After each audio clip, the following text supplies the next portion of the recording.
Ngoba kuhle kuhlangana endzabeni teSiswati la SABC khumbula ukuthi sikhona ku-X, Facebook na ku-YouTube ukuthi uthi SABC Tindzaba ngesibone ethamba embili lomuhla. Khumana na SABC News. Sishayele ngetindzaba letishisako. Tindzaba nje. Kusiluma indlebe talobanga ngitiphi tinkinga khungetse ngumphakathi. Sishayele ku 011 714 6133. Noma usithumele email ku news@sabc.co.za. I-SABC News live lakho itimele ayithathi hlangothi.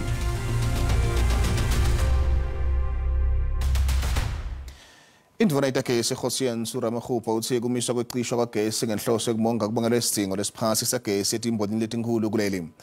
Ramaghupa uphinza wagcizelela kwehliswa kwekusetshenziswa kwadizeli ku-Eskom lathi kuyabita futhi ngeke lelive likhona ukugcila kuko. Le ndvuna inqume isikhungo sekuphehla gesi ikusile wathi idlale inzima lenkulu ngakubuyisa tikhungo tayo letintsathu ukuthi tisebente. Ngakusho kwendvuna kuba khona kwagesi sekufike ku-55%, kepha ke-Eskom usebentela ukuthi kufike ku-60% kodwa ekucala eminyaka lotako. Ramaghupa uvete lokho nakakhuluma nebetindzaba ePitoli lomuhla ngelihlelo lemandla lekusetshendelwa etikwalo. Good morning, Minister. Emandla gesi abonakala amaningi kunalokhu bekulinzelwe lekunika tfo lokugcina ukuthi lelive lingahle lingabukani netehlakalo tekuhamba kwagesi ngenhloso yekumonga njengoba sekucale nemaholide akhisimusi. The available generation capacity is sitting at 27,700 megawatts.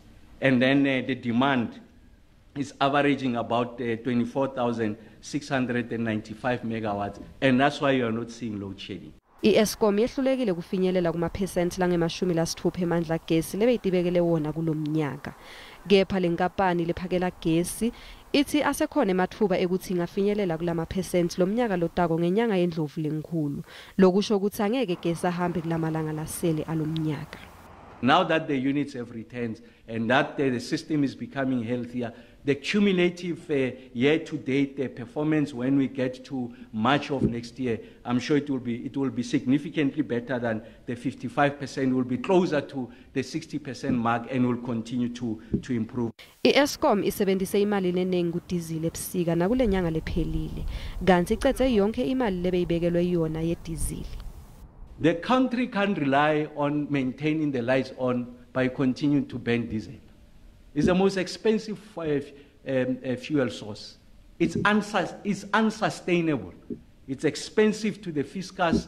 Although it affects the intensity of load shedding, it just can't be explained. It's an untenable situation. Kuko konke lokwendiwe kuqinisekisa ukuthi gesi akahambi, i-Eskom ithi angeke isho ukuthi gesi utawuhamba nini. Indvuna yamaphoyisa Jenenebheka icele ivakashela isifundza sempumalanga Kapa namuhla East London njengengxenye lihlelo lwabo lekuvakashela tifundza njalo ngemnyaka. Icele uvete ukuthi bakamaphoyisa bafuna kuqinisa tekuphepha kwendlela kucedza bugebengu kulesifundza kakhulukati ngalesikhathi semaholide akhisimusi. Indvuna yamaphoyisa kuleli Jenenebheka icele ithi bugebengu emiphakathini kuto tonke tifundza kufuze buphele. Ithi imiphakathi kufuze itive iphephile nayibona emaphoyisa ngaso sonke isikhathi wagcizelela nekuthi amaphoyisa angasebenzisani netigebengu.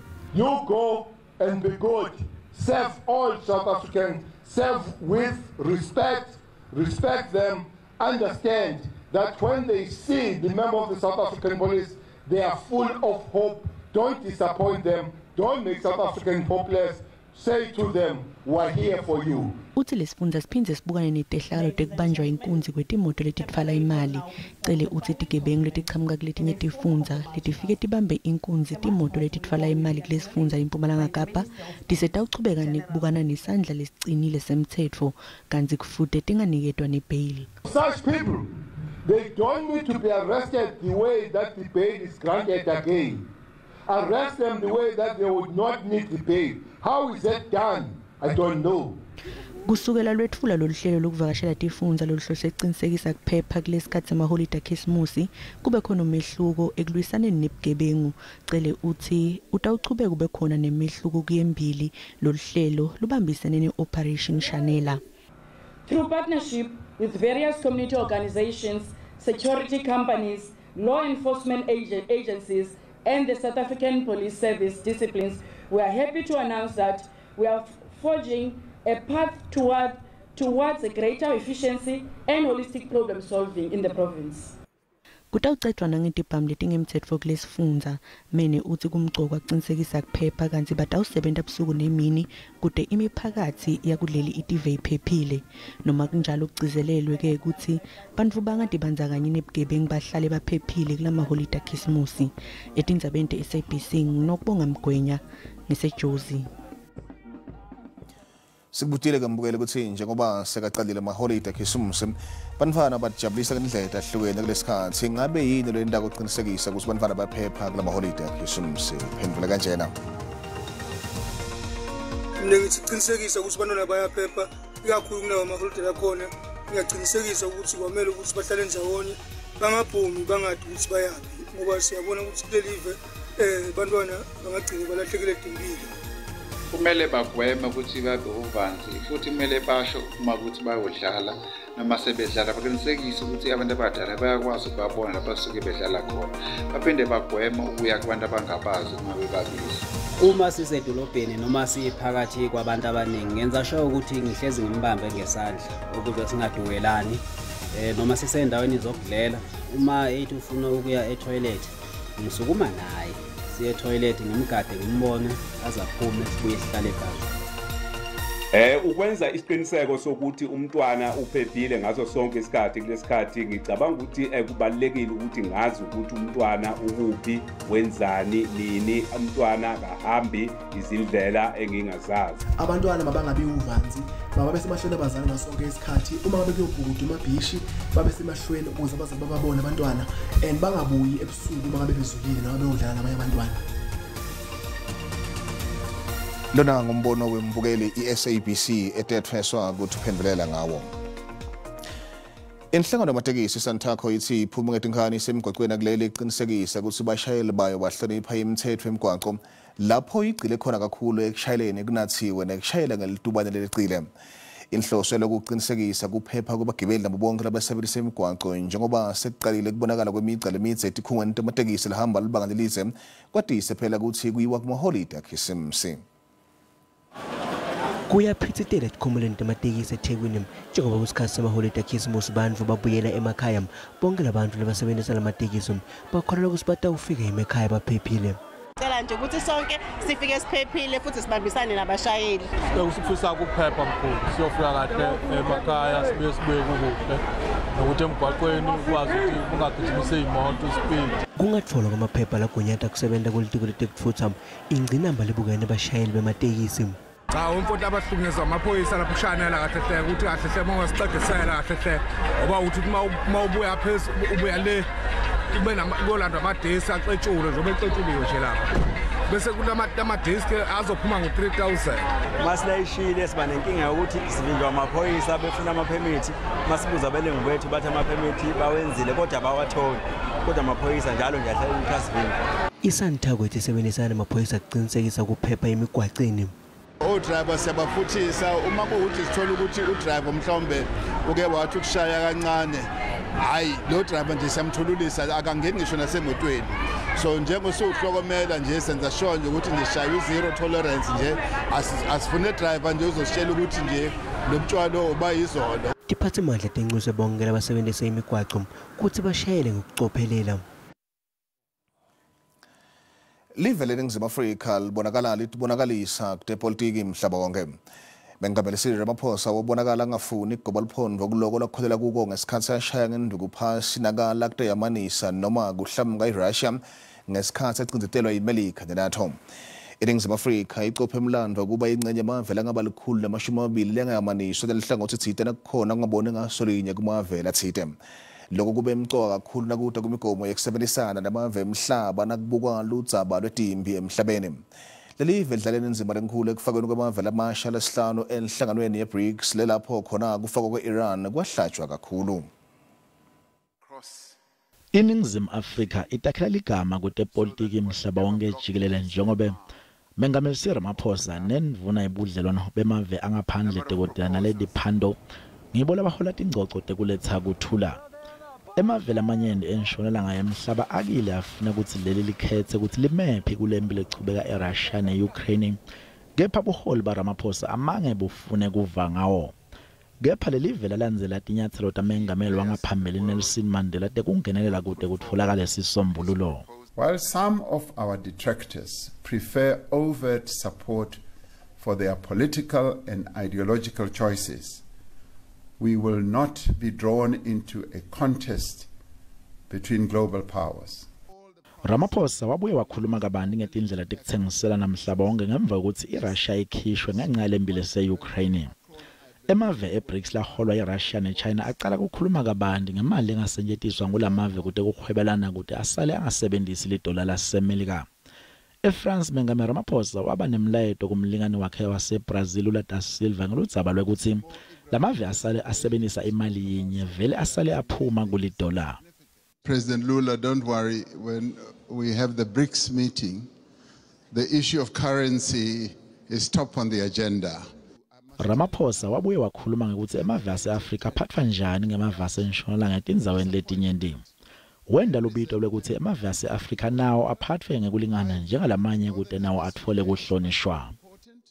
It will help us not to participate as unequal cousins in these institutions. It will help us to participate fully and so that we don't have a sense that we are beggars. Budlelwane beningizimu Afrika ne-Israel babamunye kulandzela kwekuthi Ramaphosa endela ubito kumave emhlaba ukuthi afake incindzetelo ku-Israel ngetinselo tekuhluma taluntu lwase-Palestine eGaza. Iphalamende yakuleli yavotela ukuthi kuvalwe amahhovisi elincusa lase-Israel kuleli kude kuze kuphelele impi yayo neHamasi. Tichubekile nakulomnyaka tinkinga tetimali kuletinye tinkampani tembuso levele tidonsa matimba ngasetimalini. Transnet ne-Eskom tilahlekelwe imali lefika kumabhiliyoni amarandi kanti inkampani eliposi ngaphansi kwelihlelo lekutakulwa kwebhizinisi. Kusenjalo selifikile elinye lizinga ludzaba lekuthola emaphepha lamcoka latsintsana nekutsengiswa kwengxenye lengu-51% ye-SAA itsengiselwa iTakatso Consortium. Seyiqalile kusebenta inkampani yetindiza kuleli SAA kulandzela tinsolo tekubanjwa ngabhongwane. Le nkampani ihleli itinyanga letilishumi nesiphohlongo ingasebenzi. Nanome kunjalo kutsengiswa kwengxenye yemasheya ayo kususe umsindvo lomkhulu. This transaction is shrouded in secrecy, Chairperson. And of course, one version being we have the version of the former DG, insofar as what could be contained in the two documents which the minister is reluctant to share with the committee. Kunetinsolo letitsa kumange kulandzelwe tindlela letifanele nakutsengiswa lamasheya. Indvuna yemabhizinisi embuso Pravin Gordhan iniketwe emasamanisi ukuthi avele ngaphambi kwePhalamende lenyanga letako ukuthi atotiphendvulela ngaloludzaba. To subpoena the minister while we give this, but we have to continue subpoenaing the minister. We cannot just go to that committee without having gone to that. Kusenjalo iEskom nayo ngulenye inkampani yembuso lengamange yente kahle ngasetimalini kumnyaka wa 2020 na 2023. Le nkampani ilahlekelwe tigidzi temarandi. These results are marked with a net loss after tax of 24 billion, a low energy availability factor of 56%, and 280 days of load shedding. Transnet ibukene nesikwelete sa 130 billion wemarandi, kanti ithi ayikhoni kuyikhokha le mali. Seyicelela usito kuhulumende. I-Post Office itsinga 3.8 billion wemarandi kude ikhone kusebenta ngendlela lefanele. Lokutakulwa kwayo ngetimali kufaka ekhatsi kudzilita tisebenti letingetulu kwetinkhulungwane. Tinhlangano tetepolitiki tikhatsatekile ngalesimo setinkampani tembuso. Umndeni walesidi ichilwane leminyaka leyifica wasemasoye eMpumalanga ngeke umudle kamnanzi newelenyaka Khisimusi. Lisedi wenyamala lekhaya kubonya kenye ngenyanga yengci kanti ke unina Priscilla Shilwana ukuthi amaphoyisa awacaci ngemniningwane yeluhala lwemntwanakhe. Lomndeni solo ufuna timphendvulo sekuphele umnyaka solo ungadi ukuthi umntwana wabo ukuphi. Lo mfana bekasida engatseni yakubo ngalesikhathi anyamalala. Kunyamalala kwakhe kushiye lo mndeni ushacekile. Siyabubha buhlungu simndeni sesidla iChristmas ye-2 solo lo mntwana akatholakala. Emaphoyisa nemaphoyisa emmango emasoyi besolo asebenda busuku nemini kutfungatsa lisedi. The investigation is still ongoing. We haven't closed the case. we are investigation, but I must indicate that it seems to be a very cold case because we have been searching everywhere. We have been trying to follow the leads. Up to so far, we are not cracking anything, but we are not going to stop to do the investigation. Singumphakathi sokusela ku endeke lesehlakalo asikathuli solo siyahamba solo siyafona together namaphoyisa. Emaphoyisa athi luhala bebalilandzela alimange libe nemphumela lomuhle. Nanobe kunjalo umndeni wakachilwane unelithemba ukuthi utawutfolwa lisedi. Icala lendvodza lesolwa ngegagadlela umlaphi wenzabuko loneminyaka lengama-26 eKhimbale Northwest lihlehliselwe ekubhimbidvwana lomnyaka lotako kwendela kufaka sicelo sepeyili. Ngaphambilini lomsolwa ucoshe ummeli wakhe kwatfolakala ummeleli omusha locele kuniketwa isikhatsi kubukisisa lelicala. Belaphi benzabuko baphume ngebunyenti kutokusekela lomunye wabo. Labelaphi bathuma ngabe lo msolwa nganiketwa ibheyili utawuphinza ende licala lelifana leli lasolwa ngalo. Luphiko letekushushisa phambilini lavakalisa ukuthi lo msolwa unelicala lokudlingula umntwana lelingakaphothula enkantolo lephakeme eNyakatfo Kapa. Kanti nyakenye lo msolwa bekabukela lenye licala lekudlingula lomunye umlaphi wenzabuko. We'll continue to support our traditional healer, hence this matter is affecting us all, and we feel that the suspect must remain behind bars because the women are not safe out there. The justice system must make an example with this guy because really we are tired. We are very tired. We are really in pain. Lo msolwa ugcine esitokisini.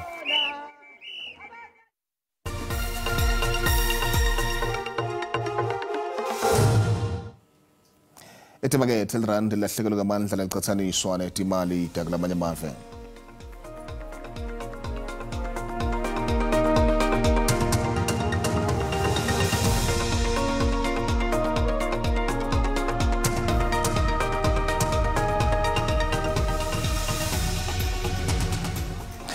Sitibeka lapho talo mhlala sipetolo sikhona simo selitula nobandile usale kahle sikhona kusasa ngesikhathi esifanako emzabeni teSiswati.